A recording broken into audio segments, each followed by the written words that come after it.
So I filmed a video a couple years ago titled "The 4 Lies Life Insurance Agents Use to Sell Index Universal Life." And that video has done pretty well. It's, I think, reached a lot of people. Hopefully it's helped a lot of people get clarity about kind of the smoke and mirrors component to Index Universal Life.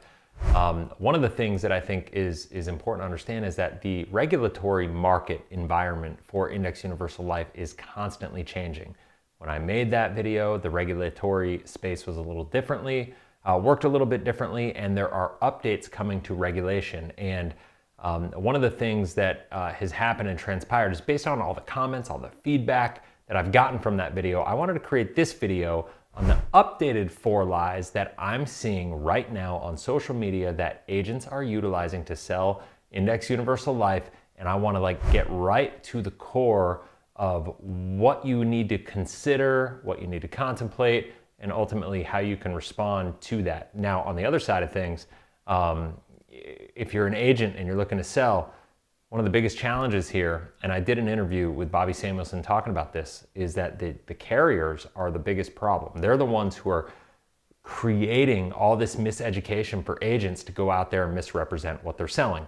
I'm going to get into that in this video. So if you haven't already, make sure you subscribe and hit the bell. That way you're notified every time I launch a new video. Let's get into it.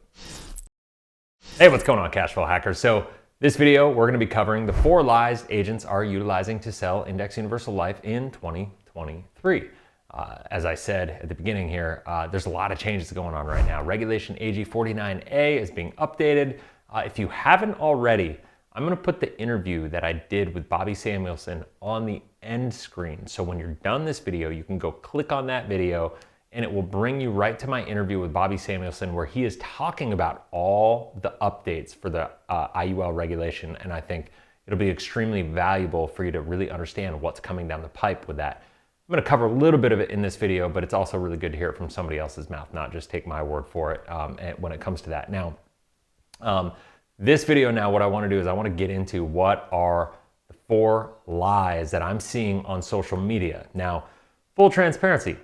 2 years ago, when I made the 4 lies used to sell Index Universal Life, I didn't have an IMO like I have now. In fact, a lot of the reasons that I've built my IMO came from the fact that I've been creating this content for 6 years plus, without the ability to sell, without the ability to have any way to help people except for just give good free information to educate people about stuff that I believe in.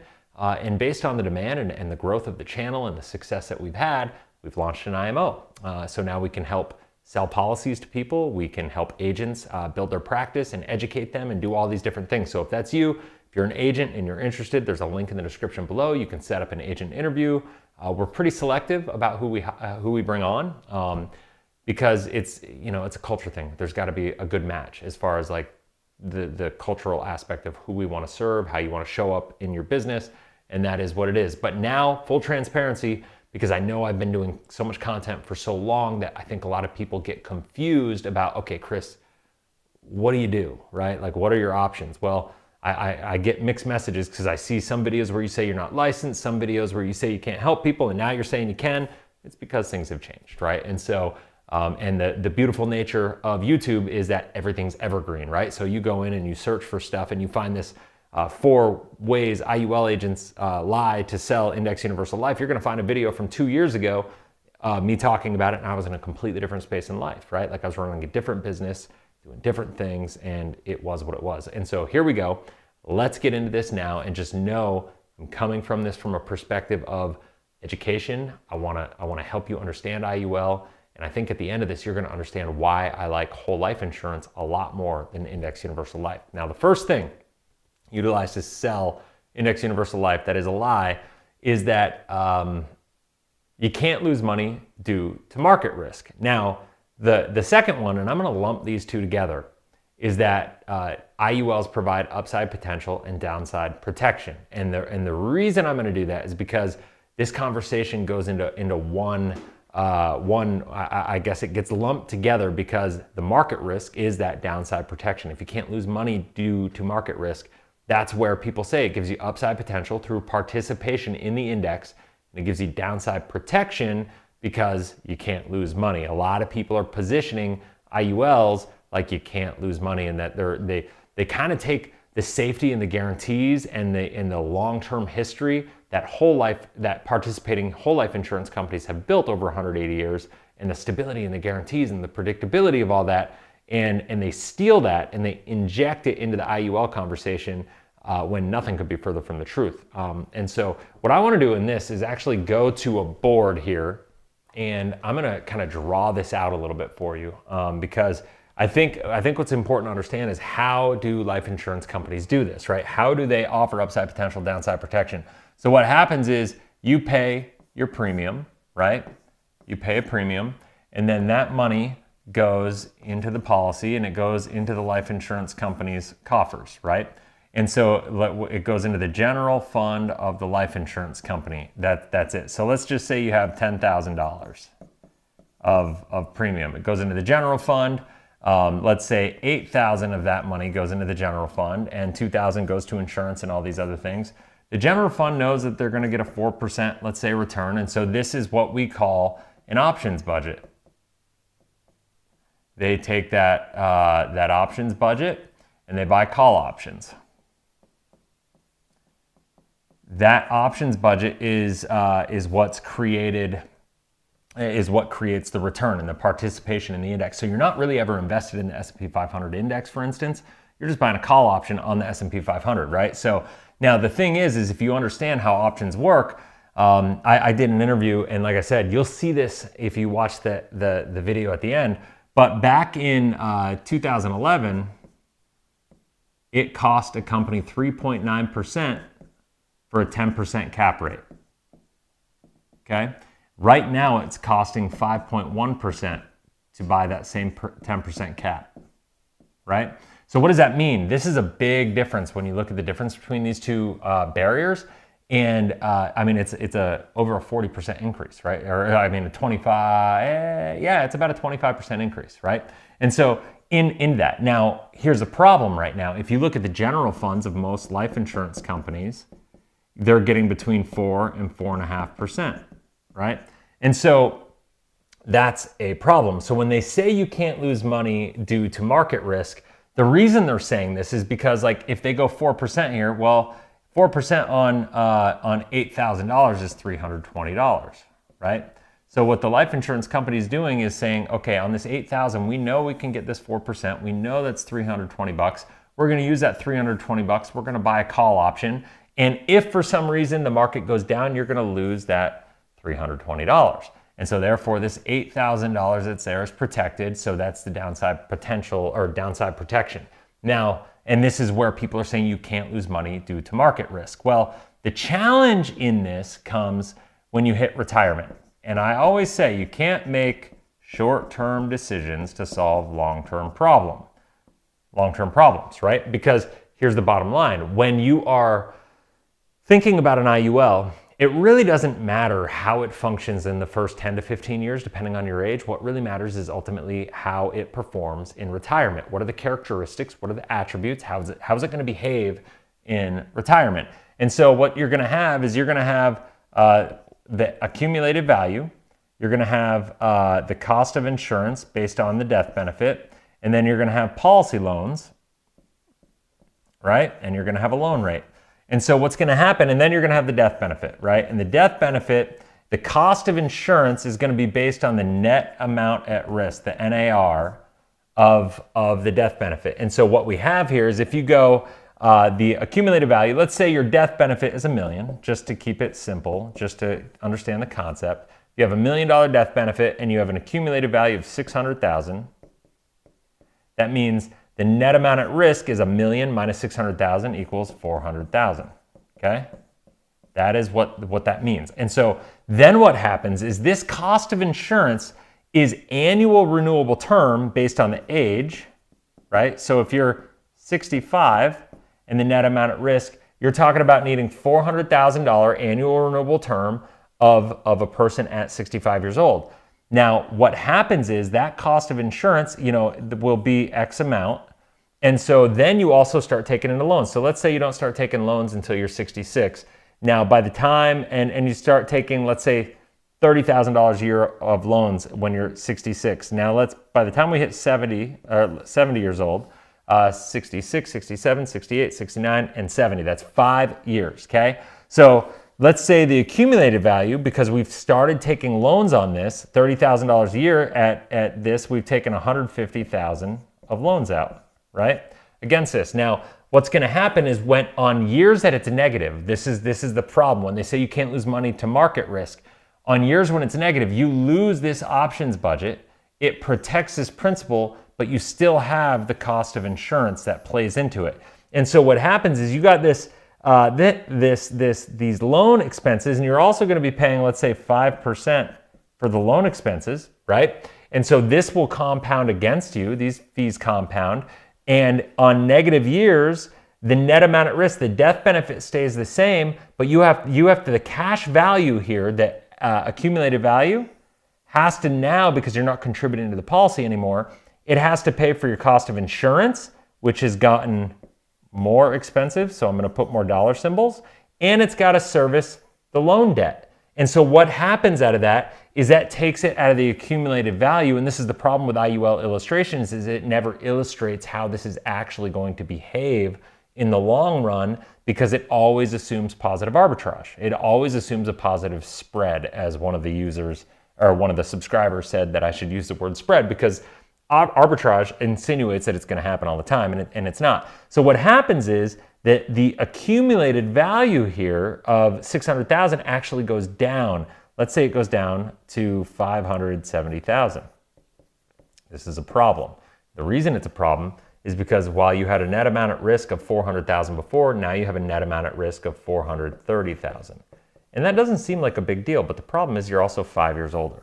And the problem is that the annual renewable term on this insurance has got more expensive per $1,000 of insurance, and now you have more thousands of dollars of insurance that you need to do, so therefore your costs go up exponentially. And this happens when you're 75 and when you're 80, and it gets more and more and more expensive. I did a policy review of an Allianz policy, and actually, if you want to go see it, I would hit the control button, click up, and I'll put the card up here in the corner. You can check it out, because it goes through and it shows, check this out, it shows on the policy that the policyholder put $164,000 of premium in, but it had charges, total charges of the policy at, like, I think it was 85 years old. I can't remember exactly what age, but the total charges were $964,000. Think about that. You pay $164,000, but you have a $964,000 of insurance, and that is why it's one of the main reasons I always say whole life insurance is cheaper, because I can have it so your whole life expenses, all your life insurance charges are completely paid up. Like, no more expenses, no more fees, no more variability, no more unexpected things that can hit you in retirement, which is obviously, if you're in retirement and you want to utilize this vehicle for any purposes for retirement income, you need to reduce the variables as much as possible in your favor, right? You want to make sure that things are in your favor. That's why I can make a whole life policy paid up at 65. Heck, I can have a whole life policy at any age you're at be paid up within 10 years. There's 10 pay policies. With IULs, you will never, ever be paid up. So no matter what happens, there's always charges running for more annual renewable term. You may not have to have the premium coming out of your cash flow, but this accumulated value, the cash value in your policy, has to be able to sustain the death benefit and the net amount at risk, right? That's what has to happen. And so when you get older, the cost of insurance goes up. As you take more loans, that adds more stress on the policy. That's why if you look through the fine print of the policy and you look at the charges, it doesn't take many years. And if you live long enough and you retire at 65 and you plan on living to 85, let's say you have just a total of 4 years randomly in retirement over a 20-year period where the market is 0 or negative, right? If that happens, you have 4 years where it's 0 or negative, you're going to run into a massive lapse issue. Now, if it happens once, it's not a big problem. It's probably not going to be that big of an issue if you've capitalized and funded the policy properly. But if your goal is to utilize this policy starting in retirement for income every year, take through the use of policy loans, these loans, because you're never going to pay them back, are going to compound against you. So this number gets way bigger as you go on. The cost of insurance is going to go up. all this becomes a stress on the policy, and it only takes 4 years over a 20-year period to have that go completely negative on you. And so that is, I think, something that most people are not aware of. And I think it's something that people really, really need to be cognizant of and understand how this actually functions from a long-term perspective and how it's going to behave when you need it most. Because let's face it, most people, and that's why I always say IUL is the most misrepresented financial product in the industry, because of the fact that it's being sold as this perfect tax-free income retirement vehicle, a 401k alternative, an investment alternative. Life insurance companies should never be seen as an investment alternative. I could show you how whole life insurance could be a great asset in retirement. It can make your other investments better. It can be a great volatility buffer, but it should never be looked at as an investment in and of itself. It can make your other investments better, and that's that. And so apparently I got a little bit ahead of myself, because that is the third point. People say that IULs are great income products. I've seen IULs illustrate, and I've done this a lot of times, where it shows basically when you break it down that you could pull out 9% annually for positive income and on illustrations. And when you look at this, and what I'm gonna do is I'm gonna go back here one more time. We're gonna talk about this. One of the reasons that this happens is because with regulation AG 49A, it allows for 0.5%, 50 basis points of positive spread. I'm gonna call it positive arbitrage, positive spread. It allows for that, right? So AG 49A allows for this. And it also allows for other bonuses and engineered indexes to function in a way that's not realistic, right? So a lot of these no cap indexes, a lot of these proprietary or engineered indexes, I know Allianz does it a lot, Nationwide does it a lot, Symetra does it a lot. A lot of these companies are leaning on them to control their hedging costs, to control their options costs. But they've basically done these back tests and they're hypothetical look backs without actually having real history. And so what that does is it allows the illustration to perform better. And so what's going to happen with AG 49A, it's getting updated, and we're going to just call it AG 49B. They may call it something different, but this is going to be updated in 2023, guys. This 0.5% arbitrage is going away. So the ability to illustrate positive spread goes away. And what does that mean? What is the implication of that? Well, it's going to make it so you can't leverage it out and illustrate showing this positive, perpetual positive growth in a policy every single year, because that's not really how it works. And so if we understand that, then we start to be able to look and see how would policy loans impact every other element of the policy. And so when I was interviewing Bobby, and that's why I encourage you to go watch this and hear it from his mouth, because he goes into a lot more depth on it. But when I was interviewing him on this, and he was talking about, because of these two things, this and how this is going to be functioning, illustrated income on policies with engineered indexes are going to go down by up to 50%. So this is the problem. They're being sold as this great vehicle for retirement income right now. That is the main reason people are buying IULs. They're being sold this story, but especially they are with like Nationwide, Symetra, Allianz. Those are kind of like the three kings of the castle right now of these proprietary indexes that are doing this. And they've hyperinflated the illustrative results. And the reality is they're never going to perform that way. It's one of the reasons I created the IUL challenge is to show people that policies long-term are never going to perform the way that they're sold, right? And listen, I've been doing this for 9 months now, and not one agent has been able to take me up on that. So that is what it is. It's just, I encourage you to like look at whatever your policy was illustrated at for you. And when you look at the income side of it, of the illustration, just realize that that is likely going to be cut to about 50%. And by the way, it doesn't even mean that it's going to perform to that 50% reduction. It just means that that's the highest they're able to illustrate. My guess is it's still going to perform a little bit worse than that, because they're still allowing certain things to kind of run rampant as far as the illustration tactics go. Now, here's the other problem. Now, as AG49A gets updated, and let's just call it getting updated to AG49B, life insurance companies know this is happening, and they're already trying to shift up their tactics on how to get around the regulation to be able to make it so their illustrations are still showing higher than they really will perform at. Eventually, they're going to get around that, and my fear is that illustration rules and regulations are going to get changed, and they're going to have a negative impact across the entire board, which will actually be very, very detrimental to our industry. And that's when a lot of people ask me, Chris, why do you do so much stuff hating on IUL? This is why. I just feel like people need to know it. They need to be educated about it. They need to be educated to sell it. And consumers need to be educated about what they're buying. That way we have less complaints, we have less class action lawsuits, we have less problem with regulation, and that the IUL bullcrap problems that are caused don't trickle over and have a negative impact on all the other positive business that's happening in the cash value life insurance space. Now, the fourth lie being used is the fact that you cannot use IULs to sell infinite banking. And I think this is a big one to understand.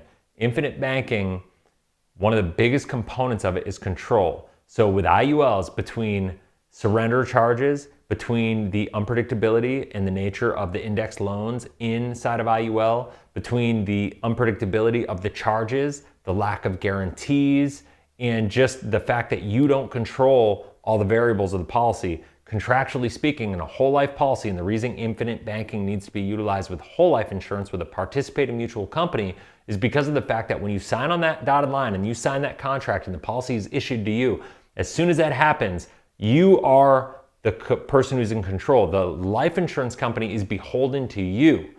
When you do it with an IUL, the life insurance company is not beholden to you. You are a profit center for the life insurance company. Now, the life insurance company obviously is not going to look to stick it to you, the policyholder. They're not trying to scam you. But at the end of the day, their alliance and allegiance, and the person they're beholden to is either the policyholder of the mutual whole life policy, if it's a mutual company, or they're beholden to the shareholders and the profitability of the company. So when push comes to shove, your policy is going to get hit and hurt, and the control of all the variables of that policy lies in the hands of the insurance company, not you, the policyholder, like it does with whole life. And so when we look at this, control is a big thing when it comes to infinite banking, and that is something you need to understand. So please, please, please, I know there's a lot of people out there that are saying IUL is infinite banking on steroids, and it's not. Anybody who's saying that is just looking at the positive spread side of things and the way it illustrates. All that's going to go out the window with this regulation update. I know Doug Andrews says it. I know like Curtis Ray says it a lot. Like, you can utilize these policies, IUL policies, to be better than infinite banking. It is a joke. They are wrong. It's kind of pathetic how wrong they are.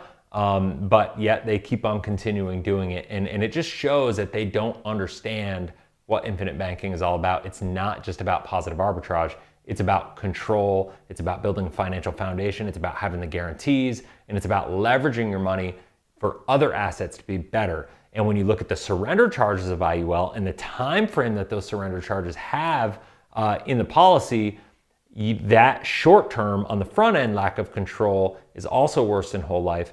And therefore that illiquidity that comes along with that is detrimental if you want to utilize it for business reserves or for real estate reserves or anything of that nature. And so, and then of course the loan costs and all that stuff come into play that are a problem. It's harder to manage the policy loans in an IUL policy because on down years there are risks. And so you can measure the predictability of a whole life policy easier than an IUL policy. And when we're looking at utilizing a policy for outside investments, that predictability is paramount to your success. So those are the 4 lies that life insurance agents are using in 2023 on social media, TikTok, Instagram, YouTube, to sell Index Universal Life. And I think you need to be very, very aware and dig deeper. If you are interested in learning more in depth about each of those lies, I do have, I think, what is the best Index Universal Life training playlist on the internet. And I'm gonna put it on the end screen here. You can click on that, or you can go check out the video with Bobby Samuelson. Either way, I hope you found value in this video. Hope you have a blessed, inspirational day. If you haven't already, make sure you subscribe and hit the bell. That way you're notified every time I launch a new video. See you next time.